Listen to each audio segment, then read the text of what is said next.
En Estados Unidos, la campaña electoral ingresa en la recta final. Estamos a 60 días de la fecha en que Hillary Clinton y Donald Trump medirán sus fuerzas en las urnas para definir quién será el nuevo inquilino de la Casa Blanca.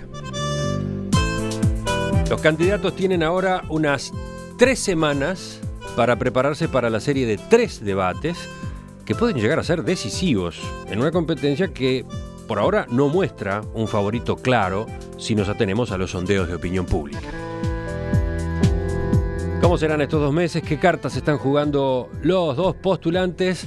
Vamos a conversarlo con Leo Harari, ex integrante de nuestras mesas internacionales, instalado en Nueva York desde hace un tiempo, colaborador desde allí. Leo, gracias por acompañarnos. Buen día, encantado de estar con ustedes aquí en un Nueva York de cielo despejado y por ahora 24 grados de temperatura subiendo. Leo, ¿cómo viene la campaña? Por ejemplo, no sé, ¿cuál es el tema del día hoy en los diarios de Estados Unidos en esta materia? Y hoy están comentando lo que fue la performance de ayer del foro de comandante en jefe. Tanto Clinton como Trump fueron invitados por una organización de veteranos de guerra a decir cuáles eran sus visiones sobre la política internacional y los problemas de seguridad. Y eso es lo que hace las primeras páginas de buena parte de los diarios nacionales aquí en Estados Unidos. Es la noticia, en particular los halagos que hizo Trump a Putin, cosa que crea mucho ruido aquí, y las dificultades de Hillary Clinton de aclarar sus temas del uso del mail, de los correos electrónicos en sus comunicaciones. Yo decía recién que los sondeos no son concluyentes sobre lo que pueda llegar a pasar. Por ejemplo, una encuesta divulgada esta semana por CNN muestra a Trump con una leve ventaja sobre Hillary Clinton, 45 a 43%. Pero un sondeo difundido por NBC News y realizado entre electores registrados muestra a Hillary delante, con una ventaja además respetable, una ventaja de 48 a 42. Entonces... Mira, en realidad aquí se discute mucho sobre la calidad de los sondeos, lo que no es un mal tema, porque hay muchas maneras de hacerlo. Algunos de ellos son simples formas mecánicas de recoger opinión dentro del ciberespacio, otros son más tradicionales, con las llamadas de teléfono, encuestas, etcétera. Pero hay que recordar que en Estados Unidos las elecciones son indirectas, es decir, que no necesariamente que tenga más votos populares es que va a ser elegido presidente. Fue el caso cuando ganó Bush a Al Gore. Al Gore tuvo alrededor de 600.000 votos más que Bush, pero en Florida, Bush tuvo un puñado más de votos que Al Gore. Y eso le dio los 29 electores que hicieron la diferencia. Es decir, en cada estado de los Estados Unidos y en Washington, que vendría a ser como un 51 circunscripción electoral, hay elecciones que permiten sacar un número de delegados. Por ejemplo, Washington tiene 3 delegados, Florida 29, California 55. O sea que uno puede tener una gran opinión pública y no tener suficientes votos electorales en los estados. En ese sentido, los demócratas van adelante.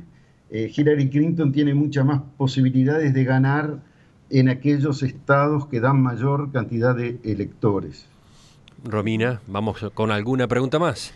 Leo, ¿qué tal? Te consulto a ver cómo se explica un poco que el hecho de que todavía algunos sondeos, tú decías recién, bueno, Hillary Clinton en algunos estados que son clave aparece mejor posicionada, ¿no? Pero ¿cómo se explica que no haya tanta diferencia y ventaja por parte de ella, teniendo en cuenta que antes de que se definiera la candidatura de Donald Trump dentro de los demócratas, dentro de los republicanos, se decía, bueno, una de las mejores cosas que les puede pasar a Hillary Clinton es competir con Donald Trump, ¿no? Es verdad, pero estamos frente a un fenómeno que no es solo americano, que tiene que ver, que está pasando en buena parte de los países con democracias representativas en el mundo occidental. Y es que hay un corte bastante grande entre, digamos, 3 sectores o 3 sistemas diferentes, que son la clase política, los partidos y la masa electoral. En estos momentos el Partido Republicano tiene personalidades importantes que están totalmente cortadas de su base social, y el mismo Partido Republicano como aparato está apoyando, porque no le queda más remedio, a Trump, que se hizo solo. Se hizo solo de la misma manera que se lo hizo Beppe Grillo en Italia, o el payaso Tirica en Brasil, que hoy es diputado federal, o el presidente de Guatemala, Jimmy Morales, que siendo un actor de televisión llegó a presidente. Es decir, son gente que conectan directamente con la masa electoral, y eso Trump lo hizo bien porque es un tipo particular, porque tiene mucha experiencia en televisión, porque es capaz de decir cualquier cosa con tal de crear noticia, y eso cortocircuitó el sistema. Normalmente son los aparatos los que ganan las elecciones en Estados Unidos, y el aparato demócrata está fuerte y el aparato republicano está destruido, pero tienen a este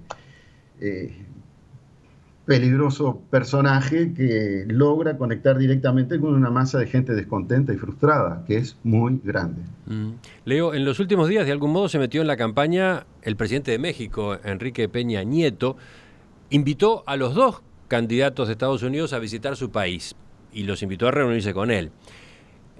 Bueno, le fue de manera dispar con las invitaciones. Trump aceptó, pero Hillary rechazó la oferta.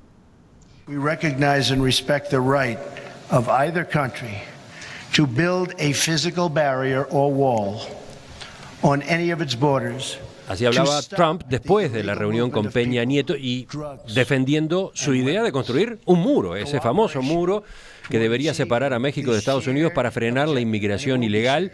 Una idea que obviamente molesta en México, sobre todo porque además Trump ha dicho que será México quien tenga que pagarlo. ¿Qué importancia asume este tema en la campaña?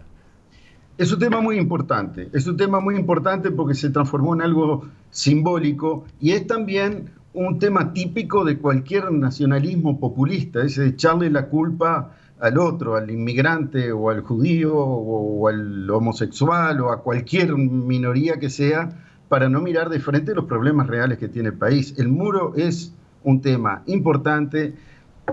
Trump insiste en que se lo va a hacer pagar a los mexicanos, pero lo que pasó en México fue un error político grande de Videgaray, que era el ministro de Hacienda, quien tuvo la idea y quien tuvo que renunciar. Sí, acaba de renunciar.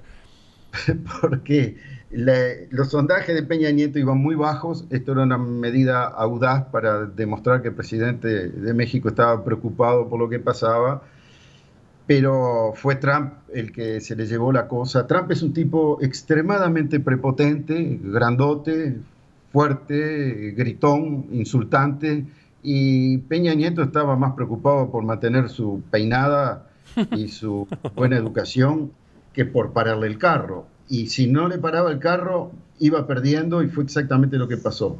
Después Trump lo usó de una manera totalmente inescrupulosa para decir de que lo habían recibido como un jefe. Ayer de noche dijo, la renuncia del ministro de Hacienda es una muestra de lo importante que fue mi visita. Es muy difícil encontrarle la lógica a esto. Para Hillary Clinton no tenía ningún interés ir a México, está dedicada a reforzar su base social, que son las minorías, los afros, los hispanos, sobre todo porque tiene el gran problema de movilizar a las bases. Si la gente no sale a votar, Hillary está en dificultades. Si sale a votar, tiene buenas posibilidades, pero tanto Trump como Clinton tienen mayoría de sensación desfavorable a la gente. Los votantes piensan que no son honestos. Entre 50 y 60% de los votantes habilitados para votar piensan que lo que van a elegir es un mal menor. Entonces Hillary se dedica a la campaña, y hizo bien, porque primero que lo conoce a Peña Nieto, segundo que su tema es más bien favorable a resolver la inmigración de forma más pacífica y humana, y Trump hizo su show Como siempre, él lo que le importa es que hablen de él, mal o bien, pero que hablen de él. Leo, te pregunto por otro tema que se ha puesto por estos días en la campaña, que es desde hace varias semanas Trump insiste en sus declaraciones en que Clinton no está en condiciones de salud para asumir la presidencia estadounidense. ¿Escuchamos alguna escena que tiene que ver con esto?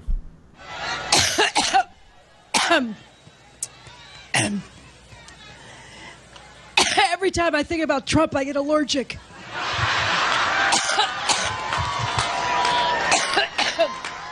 Qué momento más incómodo, ¿no? Sí, bueno, esa era Clinton en pleno ataque de tos ahí durante un acto esta semana en Cleveland. Y, a ver, para salir del paso, decía eso, ¿no? Decía que su tos se debía a una alergia a Trump. Sin embargo, el candidato republicano enseguida aprovechó la ocasión para, por ejemplo, criticar a los grandes medios estadounidenses de prensa por no haber investigado, decía él, debidamente lo ocurrido con Clinton en materia de lo que es su salud. ¿Qué pasó y qué peso tiene esto en la campaña, no?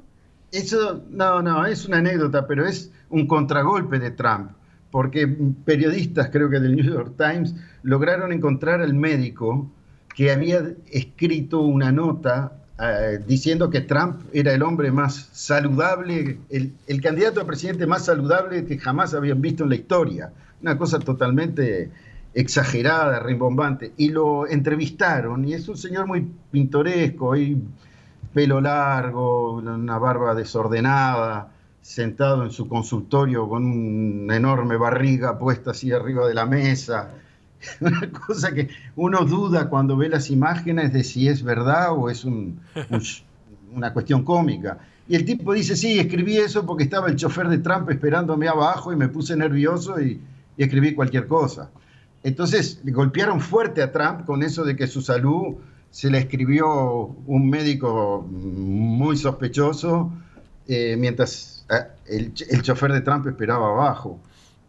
O sea, es una respuesta nada más. Hillary Clinton, no sé cuál será su estado de salud, pero la veo todos los días por televisión sostener una hora entera de entrevistas, preguntas y debates con energía, aparentemente en buenas condiciones. Sí, me quedaba pensando, porque el tema de la salud de los candidatos siempre se pone, ¿no?, arriba de la mesa. Por ejemplo, sí, está en Frank Underwood,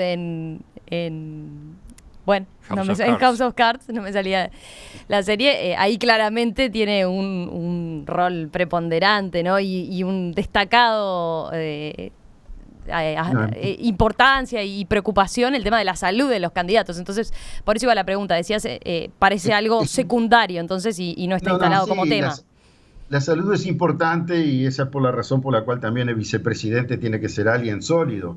Pero más importante todavía es el hecho de dar a luz las declaraciones de impuestos, cosa que Trump no quiere hacer porque tiene algo para esconder, obviamente, y entonces siempre trata de hablar de otra cosa, pero cuando se trata de dar información privada sobre los candidatos, el tema de los impuestos y el tema de salud son dos temas importantes. El de la salud está más o menos ventilado, y es ventilable. El de los impuestos no se va a arreglar porque Trump de ninguna manera los va a mostrar. Entre otras cosas porque probablemente no paga nada. Leo, para ir terminando, dijimos, la campaña entra ahora en su recta final. ¿Qué es lo que cabe esperar en estos 2 meses que faltan para las elecciones?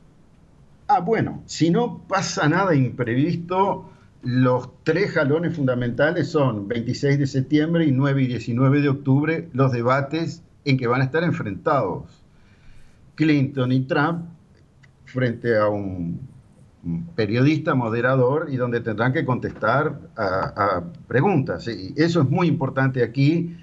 Buena parte de la política americana es un espectáculo bien montado y muy profesional, y en ese espectáculo es donde la gente, un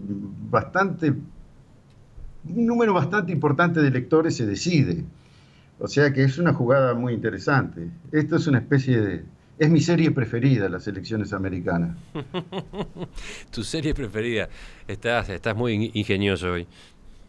Si no fuera que es tan grave, tan importante por los efectos que tiene en el mundo, es un espectáculo, más bien un espectáculo cómico.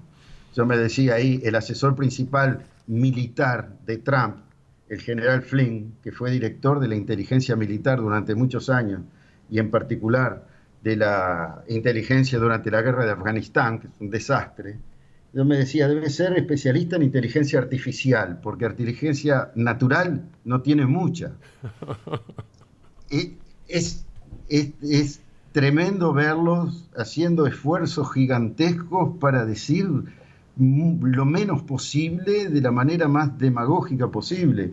Es realmente una performance desde el punto de vista del debate extraordinaria. O sea, esto es lo que nos espera, un mes de septiembre y octubre muy divertidos y un 8 de noviembre en que estaremos temblando viendo los resultados. Leo Harari, gracias por acompañarnos entonces con este panorama que deja marcada la cancha, si te parece, contigo, también con otras voces como la de Nicolás Albertoni, que ahora está del otro lado del territorio estadounidense, en la costa oeste. Con ambos vamos a ir siguiendo de cerca lo que ocurre en estos días, en estas semanas que son clave, ¿de acuerdo? Con mucho gusto, encantado, Emiliano. Saludos a todos.